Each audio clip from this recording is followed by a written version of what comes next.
Hello friends, x for all students में आप सभी का एक बार फिर से स्वागत है। आज हम इस वीडियो में परिणाम की समानता, अवसर की समानता और साथ में ही समतावाद को समझेंगे। इससे पहले वाली वीडियो में मैंने आपको समानता का अर्थ अच्छे से समझा दिया था और साथ में ही समानता के प्रकारों को भी हमने अच्छे से डिस्कस कर लिया था। तो चलिए शुरू करते हैं। परिणाम की समानता। तो परिणाम की समानता यह मांग करती है कि समाज में आय, संपदा तथा अन्य सामाजिक वस्तुओं का पूरी तरह समान वितरण कर देना चाहिए ताकि मनुष्य मनुष्य में कोई भेद न रहे, सबको समान सुख, समान शक्ति और समान प्रतिष्ठा प्राप्त हो। कहने का मतलब यह है कि जो परिणाम की समानता है वो चाहती है कि समाज में जितनी भी वस्तुएं हैं, जितनी भी संपदा है, जितनी भी संपत्ति है या आय है, उन सभी का समान वितरण कर देना चाहिए सभी व्यक्तियों में, ताकि सभी व्यक्तियों को समान सुख मिल सके, एक बराबर सुख मिल सके, एक बराबर शक्ति मिल सके और एक बराबर उन्हें प्रतिष्ठा हासिल हो सके, यानी कि सम्मान मिल सके। इसे एक एग्जाम्पल से समझने का प्रयास करते हैं। तो देखिए, मान लीजिए एक समाज है जिसमें 5 व्यक्ति हैं, ए, बी, सी और डी और ई। तो इन पांचों व्यक्ति के पास इनके पास जो रुपए हैं वो कुछ इस प्रकार हैं, जैसे कि पहले के पास 20 रुपये हैं, दूसरे के पास 10 रुपये हैं, तीसरे के पास 15, फिर 30 और फिर 25। कहने का मतलब यह है कि जो समाज है उसके पास टोटल 100 रुपये हैं। तो ये जो परिणाम की समानता है वो कहती है कि समाज में जितनी भी संपदा है, जितनी भी संपत्ति है, उनका सभी में समान समान वितरण कर देना चाहिए। यानी कि पहले यहाँ पर किसी के पास 20 रुपये थे तो किसी के पास 10 और किसी के पास 30, परंतु जब ये परिणाम की समानता यहाँ पर लागू हुई तो सभी के पास 20-20 रुपये यहाँ पर आ गए, मतलब इनका समान वितरण कर दिया गया। परंतु क्या यह संभव है? क्या यह तर्कसंगत होगा? तो चलिए इसे देखते हैं। देखिए, भिन्न भिन्न मनुष्य भिन्न भिन्न सामाजिक एवं पारिवारिक पृष्ठभूमि से संबंध रखते हैं। अलग अलग मनुष्य अलग अलग समाज और पारिवारिक पृष्ठभूमि से संबंध रखते हैं, मतलब अलग अलग समाज और परिवार से वो आते हैं। देखिए, माता पिता अपनी संतान को अत्यंत योग्य बनाने के लिए कठिन परिश्रम और त्याग करते हैं। कहने का मतलब यह है, जो पेरेंट्स होते हैं वो अपने बच्चों को बहुत ज़्यादा योग्य बनाने के लिए, लायक बनाने के लिए कठिन परिश्रम मतलब बहुत ज़्यादा मेहनत और त्याग करते हैं, दिन रात एक करते हैं, ताकि उनका बच्चा अत्यंत योग्य बन सके और समाज में अधिक प्रतिष्ठा प्राप्त कर सके। परंतु जब सबको एक ही फल मिलेगा, कहने का मतलब ये, जब सबको बराबर बराबर चीज़ें मिलेंगी तो कोई किसी के लिए इतना त्याग क्यों करेगा? जाहिर सी बात है, जो सभी व्यक्ति होते हैं वो अपनी योग्यता को विकसित करने के लिए रात दिन मेहनत करते हैं ताकि वो अपने जीवन को उन्नत बना सकें। और जब उनको पता रहेगा कि ज़्यादा मेहनत करने का भी कोई फ़ायदा नहीं है, उन्हें अपने पड़ोसी के समान ही, अपने दोस्त के समान ही इज्जत या पैसा मिलेगा, तो कोई इतनी मेहनत नहीं करेगा। और जब किसी को कोई पुरस्कार या सम्मान नहीं मिलेगा तो कोई इतना परिश्रम क्यों करेगा? और जब लोग परिश्रम नहीं करेंगे तो सामाजिक वस्तुओं की जो उत्कृष्टता है, यानी कि एक्सीलेंसी है, उसका जो स्तर है वो नीचे गिर जाएगा, जो क्वालिटी का स्तर है वो नीचे गिर जाएगा। इनका कुल उत्पादन, जो ये सामाजिक वस्तुएं होती हैं, उनका कुल उत्पादन इतना कम रह जाएगा कि सबको बराबर बराबर हिस्सा मिलने पर भी किसी के हिस्से में कुछ नहीं आएगा। देखिए, मान लीजिए कि एक समाज है जहाँ पर पहले 50 किलो अनाज उगाया जाता था। परिणाम की समानता से पहले वहाँ पर समाज में 5 व्यक्ति थे, ए, बी, सी, डी और ई। इन सभी को कुछ इस प्रकार यहाँ पर जो अनाज है वो बांटा गया है, 5 किलो, 10 किलो, 15 किलो, 10 किलो और यहाँ 10 किलो। ये बांटा नहीं गया, मतलब इन्होंने अपनी योग्यता के अनुसार अर्जित किया है। अब क्या हुआ कि परिणाम की समानता लागू होने पर एक स्थिति ऐसी आ जाएगी कि जो समाज में उत्पादन है उसका स्तर बहुत गिर जाएगा और कुल उत्पादन लगभग या 5 किलो से भी कम चला जाएगा। और जब समाज में 5 किलो उत्पादन होगा तो सभी व्यक्तियों को समान बांटने पर भी उनके उनके पास मतलब कुछ भी नहीं आएगा। 1-1 किलो मतलब कुछ भी नहीं आ रहा। जब परिणाम की समानता लागू नहीं थी तब उनके किसी के पास 5 किलो आ रहा था तो किसी के पास 15 किलो, परंतु परिणाम की समानता लागू होने के बाद 1-1 किलो यहाँ पर इनको अनाज मिल रहा है। तो कहने का मतलब यही है कि सामाजिक वस्तुओं का उत्पादन परिणाम की समानता में कम हो जाता है। सबसे बड़ी बात तो यह है कि परिणाम की समानता को लागू करने पर सुयोग्य और परिश्रमी लोगों के साथ अन्याय होगा। जो बहुत ज़्यादा अच्छे लोग हैं, बहुत योग्य लोग हैं, जो मेहनती लोग हैं, उनके साथ अन्याय होगा और प्रोत्साहन की जो व्यवस्था है, एनकरेजमेंट की जो सिस्टम है वो समाप्त हो जाएगी। और इससे पूरा का पूरा समाज भी निर्धन हो सकता है, क्योंकि जब लोग मेहनत ही नहीं करेंगे उतनी तो समाज तो धीरे धीरे निर्धन होता ही चला जाएगा। तो अभी तक हमने परिणाम की समानता को अच्छे से समझ लिया है, जिसमें सामाजिक वस्तुओं के समान वितरण की बात की जाती है। तो आइए अब हम बात कर लेते हैं अवसर की समानता की, जो कि मोस्ट इम्पॉर्टेंट है।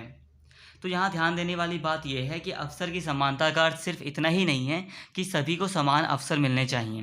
क्या होता है कि अवसर की समानता 2 स्थितियों में लागू होती है, इसलिए अवसर की समानता के भी 2 अर्थ हैं। तो प्लीज़ इसको पूरा समझें ताकि आपको अच्छे से समझ में आ जाए। इसके बाद हम समतावाद को भी डिस्कस करेंगे, तो प्लीज़ वीडियो पूरा देखें। तो पहले हम स्थिति को समझ लेते हैं कि ये दो स्थितियां हैं कौन सी। तो पहली स्थिति है प्रतिस्पर्धात्मक स्थिति। जैसा कि इसके नाम से ही पता चल रहा है, प्रतिस्पर्धा होती है यहाँ पर। प्रतिस्पर्धात्मक स्थिति वह है जहाँ किसी पुरस्कार या सम्मान को पाने के लिए अनेक उम्मीदवारों को एक दूसरे से आगे निकलने का विशेष प्रयत्न करना पड़ता है। जैसे कि रेस हो रही है, यूनिवर्सिटी टॉपर बनना है, तो यहाँ पर प्रतिस्पर्धा होती है या कंपटीशन होता है। तो अभी हमने इसको बस स्थिति को समझा है, और अब हम गैर प्रतिस्पर्धात्मक स्थिति को भी एक बार देख लेते हैं। दूसरी ओर कला, कौशल, संगीत, विद्वता, कानून, इंजीनियरिंग, डॉक्टरी इत्यादि के क्षेत्रों में अनेक व्यक्ति अपनी अपनी प्रतिभा, परिश्रम एवं निरंतर साधना के बल पर एक साथ प्रतिष्ठा अर्जित कर सकते हैं। कहने का मतलब यह है कि गैर प्रतिस्पर्धात्मक स्थिति में एक साथ कई व्यक्ति डॉक्टर बन सकते हैं, कई व्यक्ति इंजीनियर बन सकते हैं, कई व्यक्ति संगीत विशेषज्ञ बन सकते हैं। परंतु प्रतिस्पर्धात्मक स्थिति में एक ही व्यक्ति विनर होता है या एक ही व्यक्ति जीतता है। अभी हम इसके अवसर की समानता को अर्थ को समझते हैं, तो आपको और अच्छे से क्लियर हो जाएगा। तो देखिए, अवसर की समानता के दो अर्थ हैं। तो पहला जो अर्थ है वो है प्रतिस्पर्धात्मक स्थिति में। प्रतिस्पर्धात्मक स्थिति में अवसर की समानता का अर्थ यह होगा कि सभी प्रतियोगियों, पार्टिसिपेंट्स को एक जैसी या लगभग एक जैसी स्थिति में रखकर अपनी योग्यता प्रमाणित करने का अवसर दिया जाए। मतलब यहाँ एक जैसी स्थिति प्रदान करने पर बल दिया जा रहा है। मान लीजिए कोई खेल हो रहा है, तो उसमें क्या होगा कि सभी खिलाड़ियों को एक जैसी प्रतिकूल या एक जैसी अनुकूल स्थिति प्रदान की जाएगी। मान लीजिए अगर रेस का खेल हो रहा है या दौड़ हो रही है, तो सभी खिलाड़ियों को एक ही समय में भागना होगा, दौड़ना होगा और एक ही स्थान पर पहुंचना होगा, और उन सभी के लिए जो दौड़ने का जो ट्रैक होगा वो एक जैसा ही होगा। तो मतलब यहाँ पर एक जैसी ही स्थिति प्रदान की जाती है, और इसमें राज्य की जो स्थिति होती है वो सीमित हो जाती है। बस वो यही देखता है कि कोई नियम ना तोड़े। तो अब हम इसकी गैर प्रतिस्पर्धात्मक स्थिति में अवसर की समानता के अर्थ को समझते हैं। तो गैर प्रतिस्पर्धात्मक स्थिति में अवसर की समानता का अर्थ यह है कि इसमें राज्य से यह आशा की जाती है, मतलब राज्य की भूमिका बढ़ गई।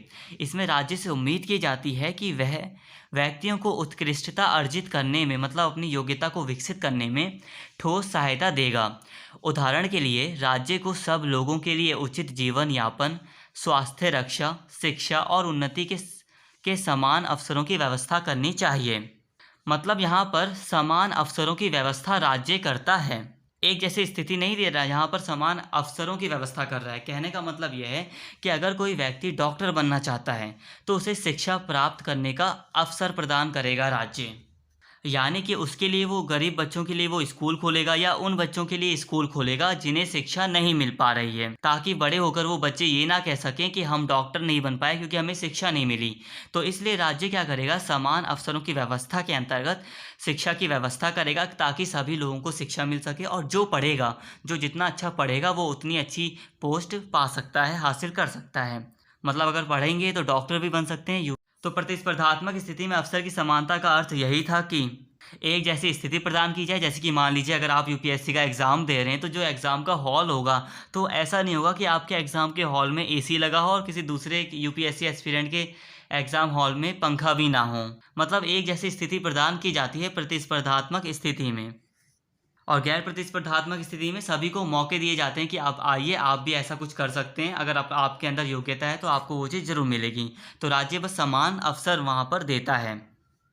तो आइए अब हम बात कर लेते हैं समतावाद की। एगैलिटेरियनिज्म यानी कि समतावाद। जो लोग समाज में शक्ति, धन संपदा और पद प्रतिष्ठा से जुड़ी विषमताओं को कायम नहीं रखना चाहते, उनके दृष्टिकोण को समतावाद की संज्ञा दी जाती है। विषमता का अर्थ होता है कि गरीबी और अमीरी में बहुत ज़्यादा अंतर। जो लोग चाहते हैं कि गरीबी और अमीरी में कोई किसी प्रकार का अंतर ना रहे, सभी व्यक्ति समान हो, सभी के पास समान शक्ति हो, सभी के पास समान धन संपदा हो, सभी के पास समान प्रतिष्ठा हो, उनके दृष्टिकोण को ही समतावाद कहा जाता है। समतावाद ऐसी व्यवस्था का समर्थन करता है जिसमें समर्थ और संपन्न वर्गों के साथ साथ निर्बल, निर्धन और वंचित वर्गों को भी अपने विकास के लिए अनुकूल परिस्थितियां और अवसर प्राप्त हों।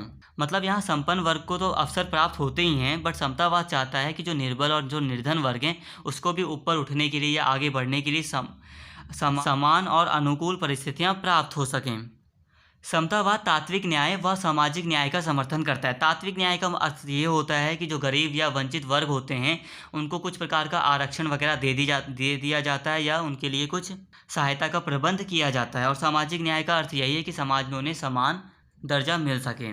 तो जो समतावाद है वो तात्विक न्याय और सामाजिक न्याय का समर्थन करता है।